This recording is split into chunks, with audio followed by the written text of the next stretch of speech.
Yeah, I would like to comment on what was the reaction of certain people. And I'm glad for this opportunity because I think some of the people who read the paper or saw it on television or whatever feels that it was not really kosher fair that I've been meeting with or been persuaded by people who are of the TMT, T to like I'm favored. I need for them to really read the article, listen carefully, because every statement made was from me, and I tried to say this is not a county government, because I first made those statements, believe it or not, in 1981. And I was asked by University of Hawaii, because I was in charge of civil defense at that time, what I thought of the development of Mauna Kea. And they wanted me to answer and pertain to hazards and things that they should, be aware of. And after I was finished talking about acclimation and oxygen and temperature and blizzards and all that, I asked, could I go on something personal? And this is what I told them, and it's on record. I told them, the people of science look at Mauna Kea. It's a beautiful place for science.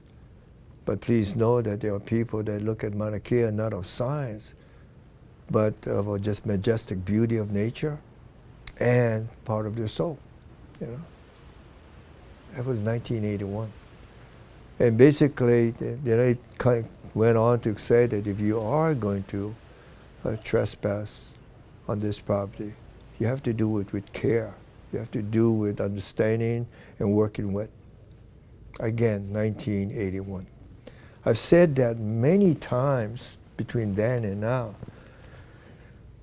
And right now, because at that time the TMT wasn't really a figment of anybody's imagination, plus the fact, different time, even though people did not like to see it, did not express themselves, but we're in a different time now.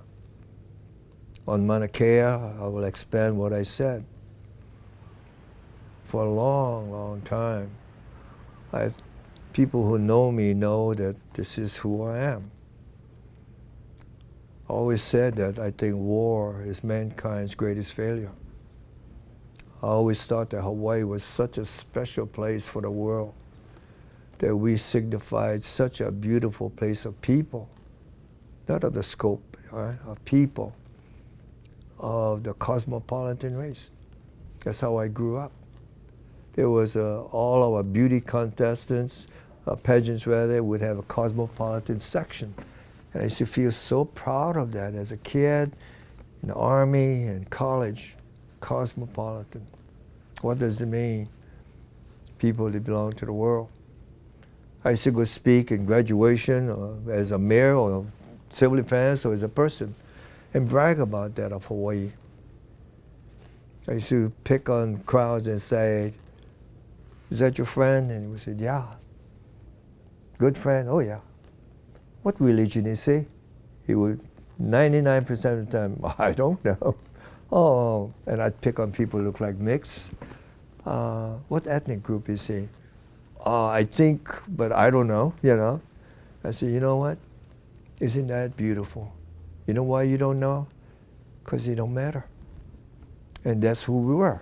Right? That's who we are. And I tried to tell in in inauguration of the specialness of this place. And then it ties into Mauna Kea, but people don't hear all those things. They hear he supports, 30-meter telescope.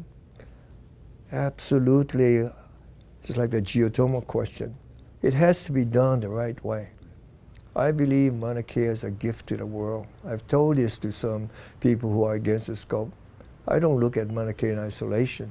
I look at the world, whether it be the Pacific Ocean or a small dinky place in nowhere. The whole world is a gift to mankind.